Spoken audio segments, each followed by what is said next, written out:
तेजस्वी यादव तो बड़ा दावा कर रहे हैं ना कि सीएम बनने जा रहे हैं। जहाँ 45% मुस्लिम है वहाँ से मैं जीत के आया हूँ। ओवैसी लगातार बड़ा दावा कर रहे हैं, बोल रहे हैं कि भाजपा को हराना है। जहाँ प्रदीप सिंह मैं नेतृत्व करता हूँ वहाँ से कभी हार नहीं होती। यह मुसलमानों को ठगता है। तेजस्वी यादव जो सपना दिखा रहे हैं, तेजस्वी यादव का जिह्वा से लार टपक रहा है। एको को परिवार में है बचल जो 4 सीटें नहीं है। पनोरमा ग्रुप, जो सोचता है वो करता है। नमस्कार, मैं हूं सागर, न्यूज हाट देख रहे हैं आप। इस वक्त हमारी मौजूदगी भारतीय जनता पार्टी के प्रदेश कार्यालय में है और सांसद प्रदीप जी हमारे साथ मौजूद हैं। सर, क्या कहेंगे, सीमांचल का जो एरिया है उस तरफ काफ़ी चुनौती मानी जाती है भारतीय जनता पार्टी और एनडीए के लिए। किस प्रकार की तैयारी विधानसभा? सीमांचल से हम जीत के आए हैं लोकसभा। हाँ, जहाँ 45% मुस्लिम है वहाँ से मैं जीत के आया हूँ। और अभी भी हमारा एनडीए के 4 एमएलए है। तो सीमांचल कभी भी, वह तो भारतीय जनता पार्टी का धरती है, सबसे मजबूत भूमि वही है, उर्वरक है वहाँ पार्टी का। इस बार बहुत ज़्यादा सीट हम लोग देने जा रहे हैं। बिल्कुल जीत के। लेकिन ओवैसी लगातार बड़ा दावा कर रहे हैं, बोल रहे हैं कि भाजपा को हराना है तो महागठबंधन में वो मतलब कह रहे हैं कि 25 सीट हमको दे दीजिए, नहीं महागठबंधन देगा तो फिर वो थर्ड फ्रंट बनाने में लगे हुए हैं।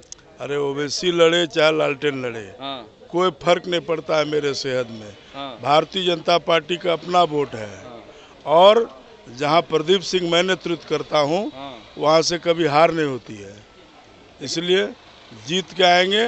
और पूरे सीमांचल में हम लोग जो है इस बार एनडीए का परचम लहराएगा। तेजस्वी यादव तो बड़ा दावा कर रहे हैं ना कि सीएम बनने जा रहे हैं, वो स्कॉटलैंड बना देंगे बिहार को। 2500 रुपए, 1500 रुपए। अब ये बताइए, तेजस्वी यादव सीएम बनेगा कि बिहार की जनता बनाएगी?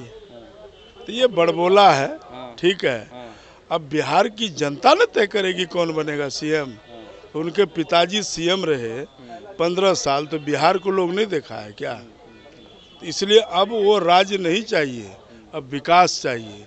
तो आदरणीय नीतीश कुमार के नेतृत्व में एनडीए की सरकार है और लगातार बिहार विकसित हो रहा है। चारों तरफ सबका विकास हो रहा है। तो अब लोग विकास पर वोट करेगा।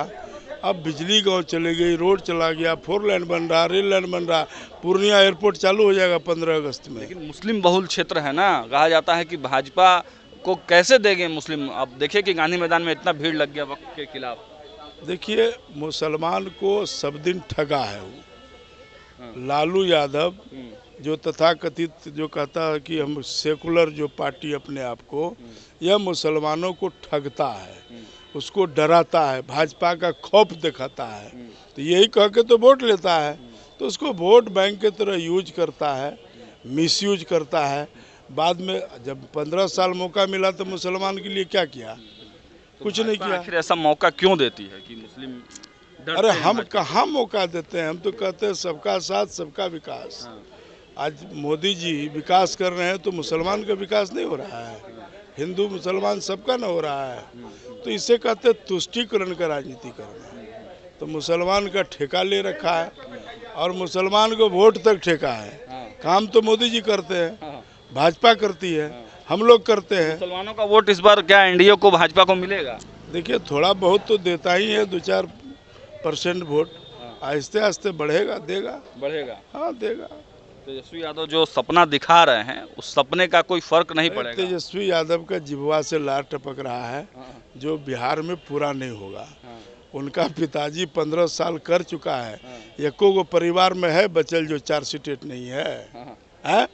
तो 4 सीटें आदमी घोटालाबाज को फिर बिहार देगा। बिहार इलेक्शन कमीशन पर बड़ा सवाल उठा रहे हैं, वो कह रहे हैं कि मतलब भाजपा एजेंडा चला रही है, इलेक्शन कमीशन सर्कस हो गया है।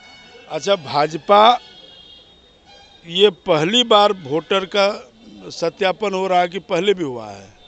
पहले भी हुआ। अपने अपने पिताजी से पूछ ले, जरा इतिहास को उल्टा के देख ले कि 2005 में भी हुआ है, उससे पहले भी हुआ, उससे पहले भी हुआ है। तो चुनाव आयोग निष्पक्ष एक संस्था है भारत का, वह समय समय पर वोटर का पुनरीक्षण करते रहते हैं। तो चुनाव से पहले अगर हम जांच करते हैं कि फर्जी वोटर तो नहीं है। आपके क्षेत्र में भी ज्यादा यह समस्या है फर्जी? हमारा क्षेत्र में तो भरल है, भरा हुआ है, डबल ट्रिपल है। हाँ, और फर्जी भी है और बांग्लादेशी भी है। बांग्लादेशी भी है? अरे कहते बांग्लादेशी भी है।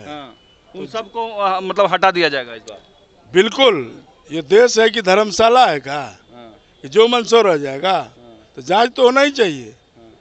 हम स्वागत करते हैं इलेक्शन कमीशन का, धन्यवाद देते हैं कि आपने अच्छा कदम उठाया है। लेकिन विपक्ष तो एकजुट हो रहा है, अरे घेराबंदी की जा रही है। विपक्ष तो लगता है कि मेरा वोट बैंक है वो बाबूजी का, इसीलिए ऐसा करता है।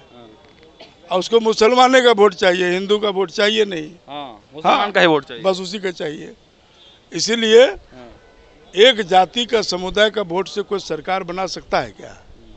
तो वोट वही सरकार बना सकता है जिसको सभी का समर्थन मिलेगा। अगड़ा पिछड़ा, छोटा बड़ा, दलित महादलित, अति पिछड़ा, जब सब वोट देगा तब सरकार बनेगी। अंतिम सवाल है प्रदीप जी, टक्कर कैसा देखते हैं इस बार बिहार विधानसभा के चुनाव में? क्योंकि कल राजनाथ हम सिंह तो भी आए। सीधे कहते हैं क्यों पड़े हो चक्कर में, कोई नहीं है टक्कर में, बेकार की बात है। कोई अब टक्कर लोकतंत्र है, चुनाव का समय आ गया है, तो सबको चुनाव लड़ने का अधिकार है, लेकिन टक्कर फक्कर में कोई नहीं रहेगा। राजनाथ सिंह कल आए थे। अरे अब की बार 225 पार होगा। अब की बार 225 पार। देखिए साफ साफ बड़ी बातें कह दी हैं प्रदीप सिंह ने कि अब की बार 225 पार। और जो बातें, जो दावे, जो वादे तेजस्वी यादव कर रहे हैं, सबको धता बता दिया है। और देखिए इलेक्शन कमीशन के बारे में भी जो बातें तेजस्वी यादव उठा रहे हैं, उन्होंने कहा हमारे क्षेत्र में भी बहुत ज़्यादा फर्जी वोटर है, बांग्लादेशी है, सबको वोटर लिस्ट से बाहर किया जाएगा। जो सही वोटर होंगे वही इस बार वोट दे पाएंगे।